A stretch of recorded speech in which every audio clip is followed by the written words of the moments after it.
Why are you gay? Who says I'm gay? You are gay. And Yes, you're I a gay am. rights activist and an outspoken lesbian, homosexual. How can I describe you? I'm not sexually active right now. I've chosen not to engage. Doesn't that make you gay? What's up, guys? It's your boy, Benny. So, is Barack Obama gay? I guess that is a question that typically should be a private one, but Barack Obama is a public figure, and Barack Obama has never addressed these very interesting letters that just came tearing onto the scene with his biographer talking about how he would fantasize about making love to men in letters to his ex-girlfriends that he dumped to marry Michelle Obama. And now we can see those letters. Now we can actually read those letters. This story just broke moments ago. We've sort of covered the innuendo up to this point.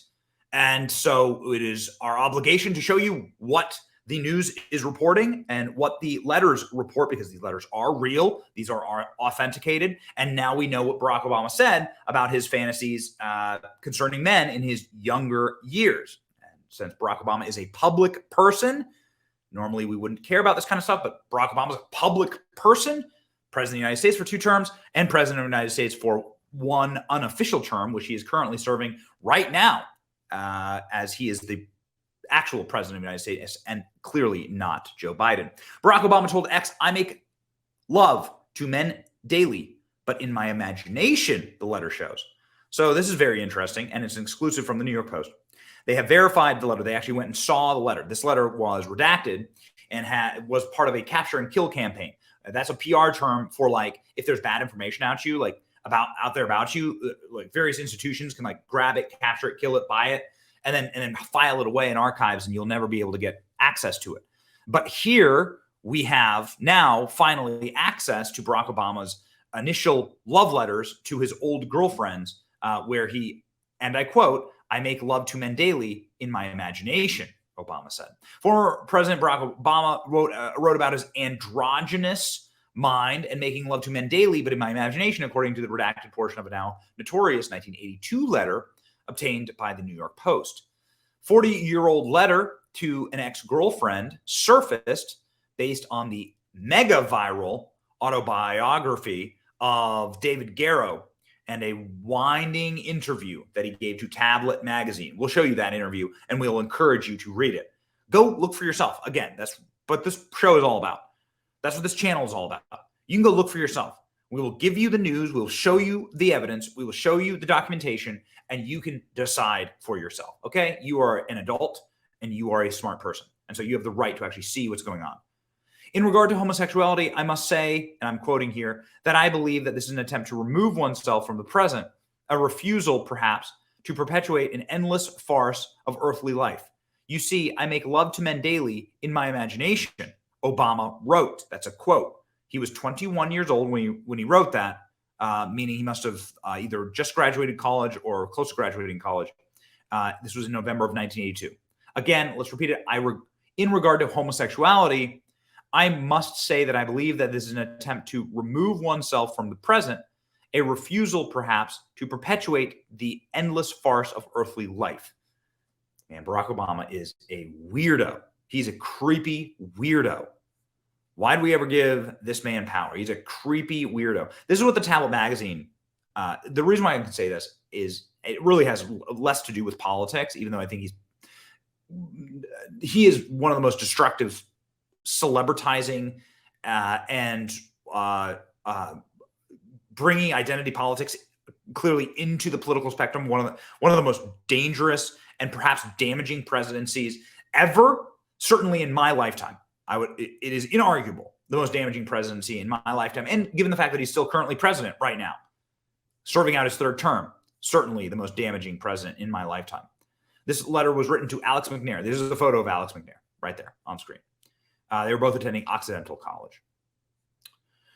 So my mind is androgynous to a great extent. I hope to make it more so until I can think up the terms of people, not women as opposed to men, but in returning to the body, I see I have made a man. and physically in life, I choose to accept that contingency. This is me reading Barack Obama's prose to his old girlfriend. Like, this guy's just such a weird, creepy weirdo. Like, I don't even quite understand. My mind is androgynous. So he's like, talk about being non-binary, I guess. My mind is androgynous to the great extent I hope to make it more so until I can think in terms of people, not as women and men. But in returning to the body, I see that I have been made a man. What the hell does that mean? And physically in life, I choose to accept that contingency. So this is, I mean, clearly an esoteric battle between Barack Obama's and his own brain. It's very, very interesting here because the thesis of the Tablet magazine piece, which I will show you right now, it is too long for me to like go through it. I did a 25-minute video where I read the most interesting passages about this.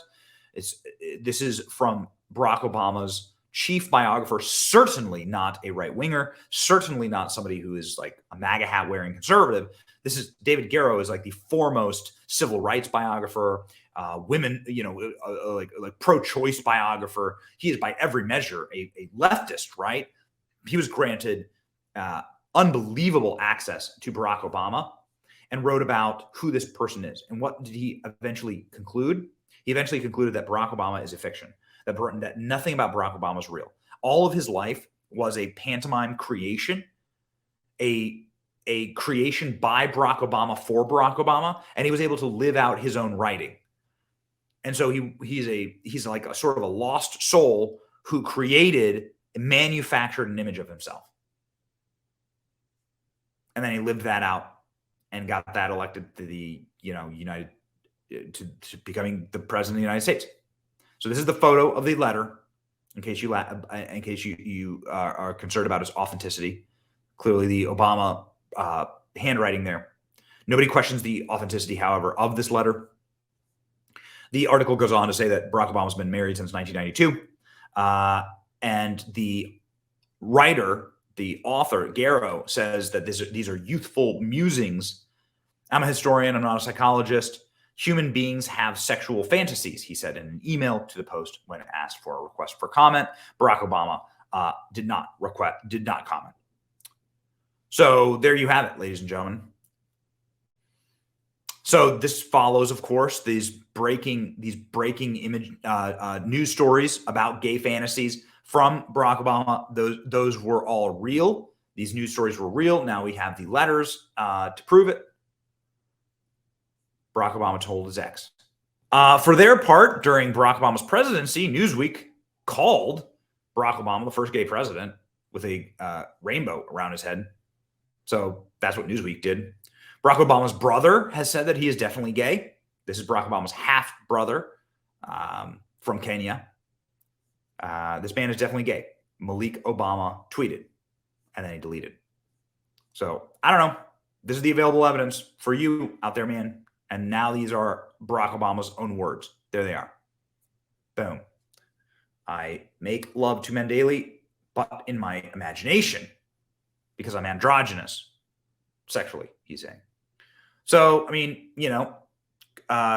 we call balls and strikes around here. Again, if you were not in the public realm, if you were not a public figure, we would care far less. But does this help you understand a little bit more about who Barack Obama is and what kind of a creation that Barack Obama is as it pertains to like his view on America, American culture, and how he led and how he continues to lead the Democrat Party? Is anyone arguing that he's not like the foremost leader of the Democrat Party? Yeah, of course he is. Yeah, 100% he is. Barack Obama just got $1 billion. They raised $1 billion for the Obama Charitable Foundation, or whatever it's called, the Obama Foundation. So very powerful. Clearly the president of the United States. How do you raise $1 billion if you're not the president of the United States? He's the president of the United States. Like, Barack Obama's serving out his third term here. Okay. So this kind of stuff, I mean, it is very interesting in the public sphere. The Obama Factor. Go read it. It's a Tablet magazine. You won't be disappointed. Most fascinating read. Really exposes what a fraud Barack Obama is. Will it matter? Well, I don't know. We find it interesting. Hope you did too. It's your boy Benny. Like, share, and subscribe. See ya.